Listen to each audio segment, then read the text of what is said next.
사랑하는 성도 여러분, 제가 당연한 질문 한 가지를 드리겠습니다. 오늘 예배 가운데 어떤 마음으로 오셨습니까? 주관식이 아니고 제가 객관식으로 여러분들에게 드릴게요. 1번, 무거운 마음으로 왔다. 2번, 가벼운 마음으로 왔다. 3번, 해답을 찾기 위해. 4번, 은혜 받기 위해. 5번, 힘을 얻기 위해. 6번, 줄 되면 그냥 자동으로 온다. 7번, 하나님의 이름을 높여드리기 위해. 혹시 고민하시는 분이 계십니까? 답이 뭔지는 아시겠죠? 2017년도에 영화 중에 47m라는 영화가 있습니다. 영화예요. 대충 내용은 그런 겁니다. 바다를 탐색하는 사람이 케이지 안에 들어가서 이제 바다를 조사를 합니다. 케이지 안에 들어가 있으니까 이제 어떤 상어라든지 뭐 위험한 것들이 와도 지켜가면서 바다 속으로 들어가는 거예요. 그런데 문제가 생겨가지고 케이지를 잡고 있던 그 쇠 연결고리가 끊어지게 됩니다. 그래서 그 케이지가 안전장치 없이 그냥 47m 아래로 떨어져 버린 거예요. 그런데 문제가 있습니다. 그곳에 아무것도 없으면 그냥 그 케이지를 열고 탈출하면 되는데 그곳이 마침 상어가 많은 곳이에요. 특히 이 백상아리라 그러죠. 그 식인상어가 많은 곳이라서 사람 2명인데 나오지를 못하는 거예요. 그런데 공교롭게도 한 사람의 산소통에 문제가 생겨가지고 그 산소통을 쓸 수 없게 된 거예요. 그러니까 다른 한 사람의 산소통으로 2사람이 번갈아 가면서 이 생명을 유지하게 됩니다. 그 어려운 상황을 지혜롭게 풀어나가면서 결국은 그 어려운 상황을 헤쳐나온다라는 그러한 스토리의 영화인데 상당한 보는 사람으로 하여금 긴박한 상황을 연출하게 되죠. 왜 그러냐면 그 상황을 직접은 아니지만 간접적으로는 아마 경험하게 될 것 같습니다. 상황이 얼마나 무서운지, 그리고 그 어려운 상황 가운데의 심해, 우리가 지금 숨을 쉬고 있는 이게 지금 당연하게 생각이 되는데 우리가 입을 닫고 단 1분이라도 숨을 멈추면은 너무너무 괴롭잖아요. 그 심해에서 지금 죽을 고비에 있는 그 사람들이 살 수 있는 것은 공기 하나입니다. 그러니까 이 공기를 숨을 쉬기 위해서 부득 노력하는 거죠. 결국은 이제 나오게 되는 그런 영화인데, 뭐 여러 가지 그 영화를 보면서 교훈이 있겠습니다만은, 단순한 교훈은 무엇입니까? 공기가 없으면 살 수가 없다. 그죠? 그러니까 우리가 그 바다에 있을 때에 우리가 같이 긴박감을 누릴 수 있는 것은 얼마나 저 사람들이 지금 숨을 쉬고 싶을까? 그리고 지금 살고 싶을까? 그러니까 산소가 없으면 죽을 수밖에 없는 거죠. 제가 왜 이 말씀을 드리냐면 우리 예배자들도요, 하나님의 자녀들도 예배가 없으면 살 수가 없습니다. 온전한 예배가 없으면 살 수가 없어요. 물고기가 물에 있어야 되고 물을 만나야 되듯이, 그리고 우리도 마찬가지입니다. 우리는 어디에서 왔어요? 우리는 하나님께로부터 왔잖아요. 하나님께로부터 왔기 때문에 하나님의 은혜가 없이는 살아갈 수가 없어요. 우리가 하나님의 은혜를 경험하는 것은 바로 예배적인 삶입니다. 작년에 우리가 시리즈를 통해서 우리가 예배를 경험하면서 참된 예배를 드리자라는 우리가 그 포커스를 가지고 예배를 드렸습니다. 그래서 예배가 얼마나 중요한지 알고 있어요. 이렇듯 우리는 예배가 삶이 되어야 되고 삶이 예배가 되어야 되는 건 알고 있어요. 그런데 우리는 어떻게 예배를 드려야 합니까? 우리는 오늘 예배를 빼앗겨서는 안 됩니다. 여러분 삶 가운데에 예배가 빼앗겨서는 안 돼요. 그런데 이 세상은 우리에게서 자꾸 예배를 뺏어갑니다. 당장 여러분들 주머니에 있는 셀폰을 보더라도 집에 가면 텔레비전이 있고 그리고 직장에 가면 컴퓨터가 있잖아요. 우리에게서 예배를 뺏는 요소들이 상당히 많습니다. 우리는 삶이 예배가 되어야 합니다. 그리고 우리에게는 성경이 있어요. 말씀이 있어요. 우리는 말씀을 통해서 하나님을 만나야 됩니다. 우리는 진정한 예배가 없이 숨을 쉴 수가 없어요. 살아갈 수가 없어요. 많은 사람들이 교회를 그리고 예배를 안타깝게도 영적인 스파처럼 생각할 때가 있어요. 진짜 그래요. 내가 교회를 다님으로 내가 예배를 드림으로 나의 어떤 답답함이 어려움이 해결되길 원하는 그 마음이 물론 있습니다. 그런데 그것이 예배의 중심이 되는 거죠. 교회에 나오는 중심이 되는 거죠.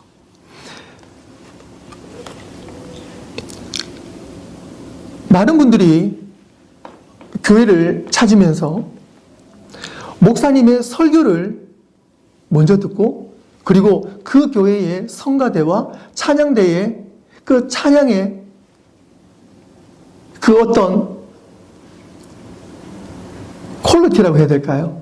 그것을 보면서 교회를 선택하는 경우가 참 많이 있습니다. 그런데 우리 예배자의 본질은 무엇입니까? 우리 예배자는 내가 하나님 앞에 가서 전적으로 나의 모든 것을 드리는 것이 우선순위입니다. 물론 우리가 좋은 교회를 찾는 것도 중요합니다. 목사님 말씀 중요합니다.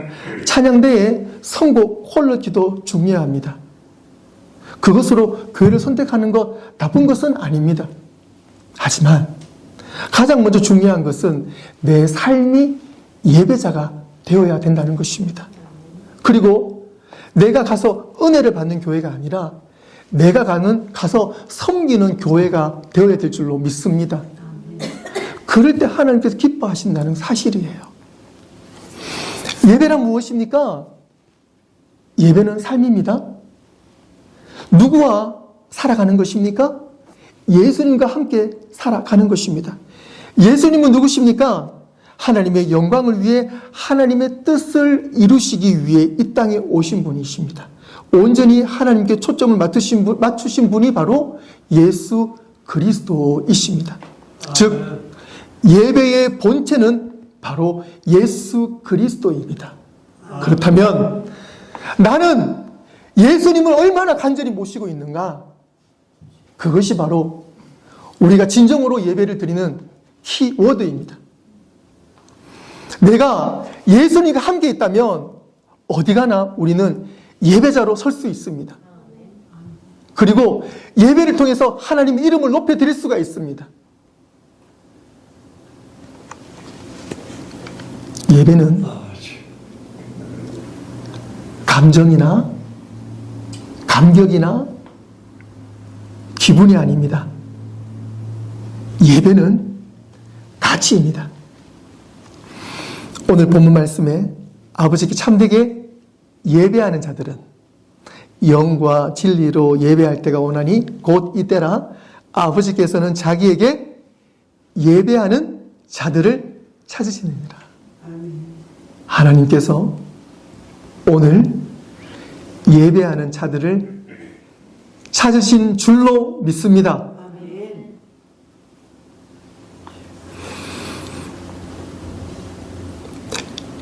예배가 영어로 월십이잖아요. 월십은 한 단어이지만 두 단어가 붙은 단어입니다. worth, 가치, 그리고 ship입니다. 이 ship은요, 우리가 보통 fellowship, friendship, 그런 어떤 같이 의미와 함께 붙는 그러한 가치를 존중해주는 뜻을 의미합니다. 즉, worship 예배는요, worth, 가치를 인정하는 거예요. 하나님의 이름을 인정합니다. 예수 그리스도 이름을 인정합니다. 오늘 우리가 예배 가운데 왔잖아요. 그러면 하나님 내 형편하시죠. 저의 어떤 이 어려움 아시죠? 하나님 지금 저에게 지금 이러한 것들 채워주셔야 되는 거 아시죠? 제가 지금 교회를 섬기고 있고, 얼마나 얘가 예배를 드리고 기도를 하는데, 얼마나 제가 하나님의 교회를 위해 투자를 하는데, 하나님 저의 소원을 들어주셔야 되죠? 라고 기도할 수도 있어요. 하지만 진정한 예배는 무엇입니까? 진정한 예배는 하나님, 저는 아무것도 아닙니다. 그런 저를 살려주셔서 감사합니다. 이 시간 하나님 살려주신 저를 전적으로 주님 앞에 드립니다. 저의 입술로 주님을 찬양합니다. 주님의 이름을 높여드립니다. 주님은 정말 가치가 있으신 분입니다. 주님은 정말 높임을 받으실 분입니다. 제가 지금 비록 이런 형편에 있다 할지라도, 내가 이런 아픔에 있다 할지라도, 하나님, 제가 이 아픔보다도 먼저 주님의 이름을 높여드리기 위해 제가 예배자의 자리로 나아갑니다. 주님, 제가 좀 부족해도, 제가 좀 아파도, 제가 좀 나약해도, 제가 연약해도, 가난해도, 제가 이런 좀 고집이 많아도, 주님, 저를 용서하여 주옵시고, 이 시간, 제가 오직 주님의 이름을 높여드리오니, 오직 예수 그리스도 이름을 높여드리오니, 주님, 저의 예배를 받아 주시옵소서. 이것이 하나님께서 원하시는 오늘 예배입니다. 예배를 통해서 하나님의 진정한 가치가 드러나야 될 줄 믿습니다. 두 번째로, 가장 강력한 예배는 메마른 골짜기에서 드리는 예배입니다. 아마 여기 계신 분들은요, 나는 지금 메마른 골짜기가 아니야 라고 말하실 분이 한 사람도 아마 안 계실 거예요. 다들 지금 누구보다도 내가 가장 깊은 골짜기에 있다라고 말하실 수 있을 거예요. 그럼에도 불구하고 오늘 우리가 버지니아 한빛교회라는 이름으로 함께 연합 예배로 와서 예배자로 함께 드릴 수 있는 것, 그것 또한 하나님의 은혜인 줄로 믿습니다. 퀴즈 하나 제가 좀 더 드릴게요. 세계에서 공식적으로 선교가 필요 없는 두 나라가 있습니다. 세계에 한 200개 나라 좀 넘는데요. 공식적으로, 그러니까 이 공적이란 말은 그 선교 기관을 말하는 겁니다. 선교사가 필요 없는 두 나라가 있는데 그 두 나라가 어딜까요?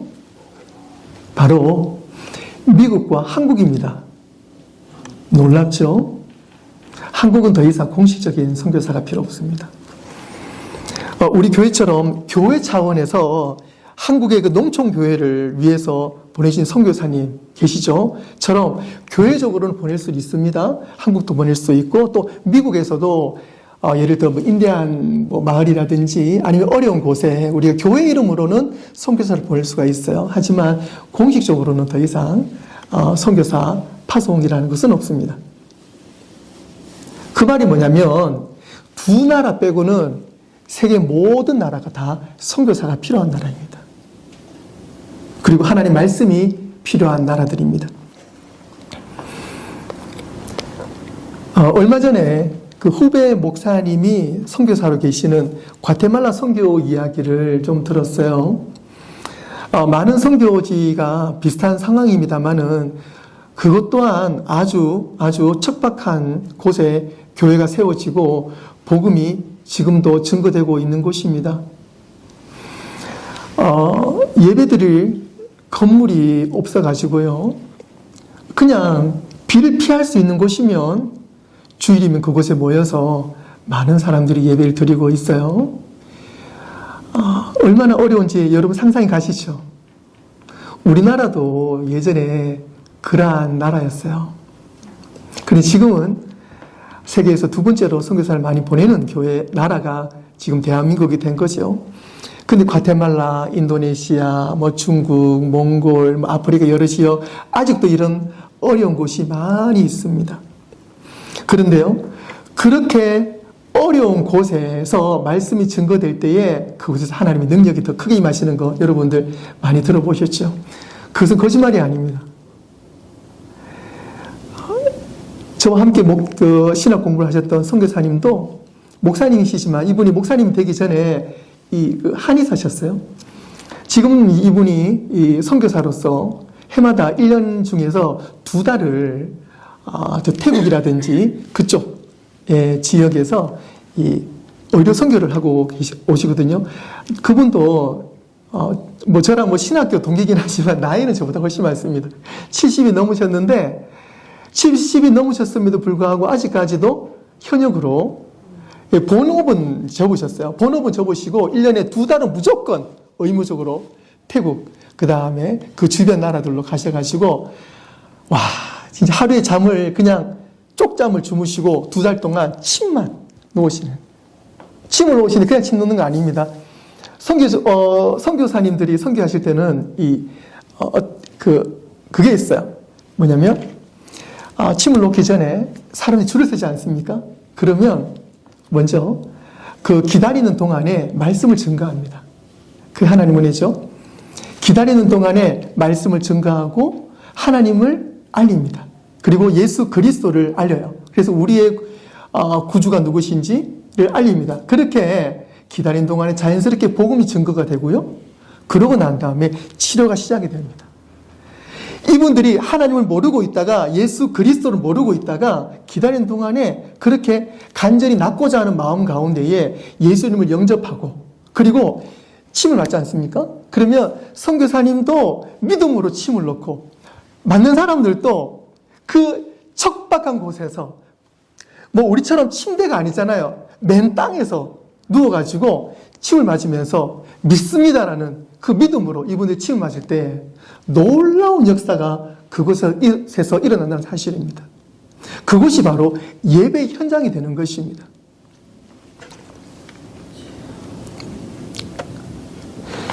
지금 여러분 삶 가운데 지금 비록 우리는 지금 미국에 살고 있고 사실 우리가 미국에서도 페어백 살고 있다 그러면 정말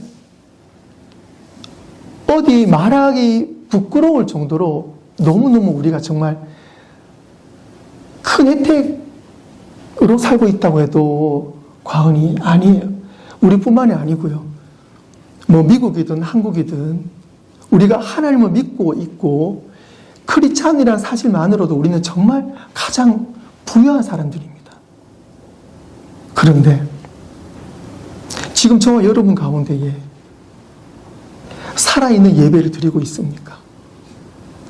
내 몸은 비록 좋은 것을 누리고 있다 할지라도 나의 삶의 형편이 가장 깊은 골짜기에 있고 지금 여러분들이 척척산중 어려운 가운데 있고 지금 그런 힘든 과정에 있다면 여러분 그 순간에서 하나님의 이름을 부르고 예수 그리스도의 이름으로 기도할 때에 하나님을 가장 강력하게 만나는 시기라는 것을 믿으시기를 바랍니다. 아멘. 우리는 하나님을 만나야 됩니다. 그리고 우리는 진정한 예배를 드려야 됩니다.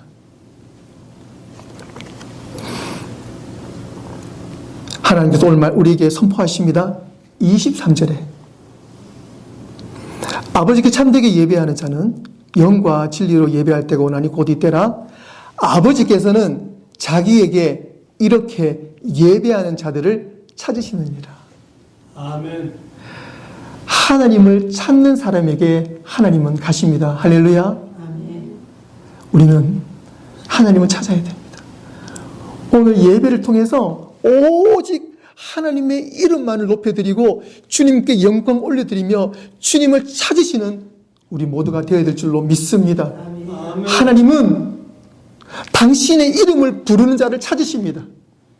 하루에도 수십 번, 수백 번 여러분 주여, 예수님, 예수님만이 나의 그리스도이십니다. 나의 구원자 되십니다.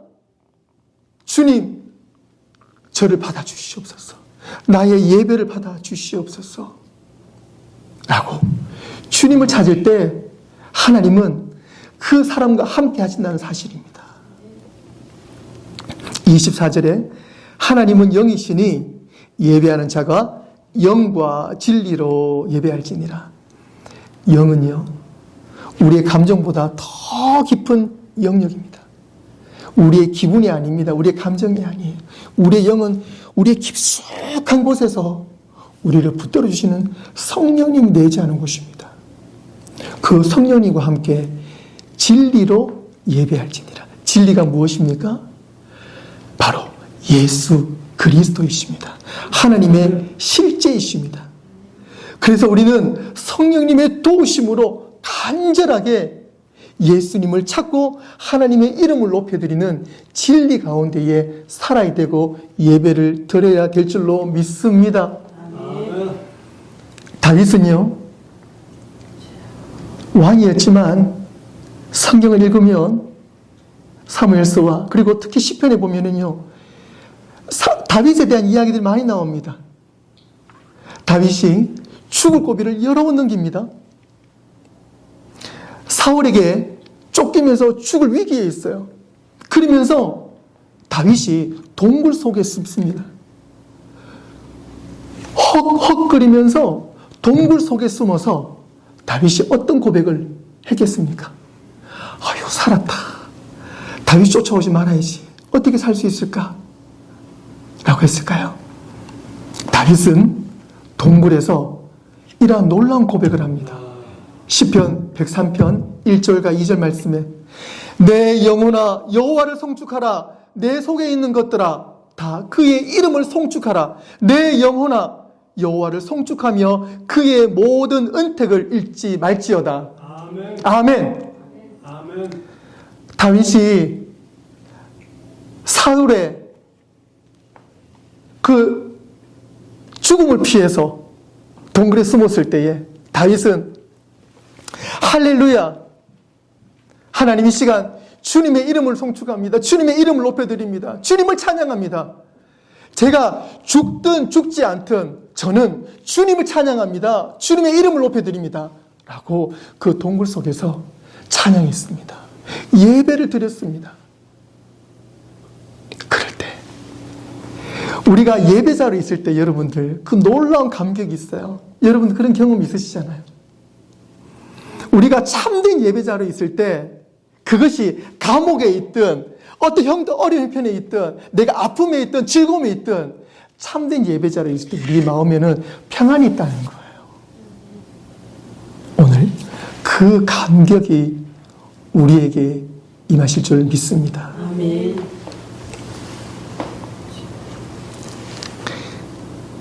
사랑하는 성도 여러분, 여러분들의 감정이 여러분들의 기분과 여건과 그 어려움이 여러분들의 인생을, 여러분들의 신앙을 지배하지 않도록 여러분들 늘 24시간 예배자로 계시기를 주님의 이름으로 축원합니다. 아멘. 성령님께서 여러분들 심령 깊은 곳에서 여러분들 꼭 붙잡고 기도하고 계심을 믿으시길 바랍니다. 예수 그리스도 보혈의 피가 여러분들을 씻으시고 회복시켜 주시고 늘 여러분들을 지켜주심을 믿으시기를 바랍니다. 아멘. 세례 요한은 광야에서 외쳤습니다. 스테반은 죽는 순간에도 기도했습니다. 사도 바울은 감옥에서 더 뜨겁게 복음을 증거했습니다. 요셉은 유혹 앞에서도 하나님의 이름을 높여 드렸습니다. 다윗은 골리앗과 함께 있는 그 전쟁터에서 하나님의 이름으로 하나님의 이름을 높여 드렸습니다. 예배는 어떤 상황에서도 오직 하나님의 이름을 높이는 성도의 고유한 특권입니다. 우리가 하나님께 집중할 때 비로소 하나님은 우리에게 진짜 필요한 것이 무엇인지 알려주실 것입니다. 하나님은 우리에게 진짜 필요한 것을 분명히 알려주십니다. 그것은 바로 예수 그리스도입니다. 우리에게 필요한 것 오직 하나, 그것은 바로 예수 그리스도입니다. 하나님의 자녀인 우리 모습입니다. 사랑하는 성도 여러분, 예배를 절대 세상에 빼앗기지 마시기를 바랍니다. 예배는 음악이 멈춰도 사라지지 않는 평화입니다. 예배는 설교가 끝나도 내 안에 살아있는 말씀이 됩니다. 예배는 감정이 식어도 나를 떠나지 않는 성령님의 임재가 있는 것이 바로 예배적인 삶입니다. 말씀을 정리하겠습니다. 사랑하는 성도 여러분, 예배를 빼앗기지 않는 삶을 사시기를 주님의 이름으로 축원합니다. 감정이 메마르고 어려운 일들이 겹겹이 쌓여 있고 고통이 응습해 온다고 해도 절대 예배를 포기하지 마시길 바랍니다. 그때가 오히려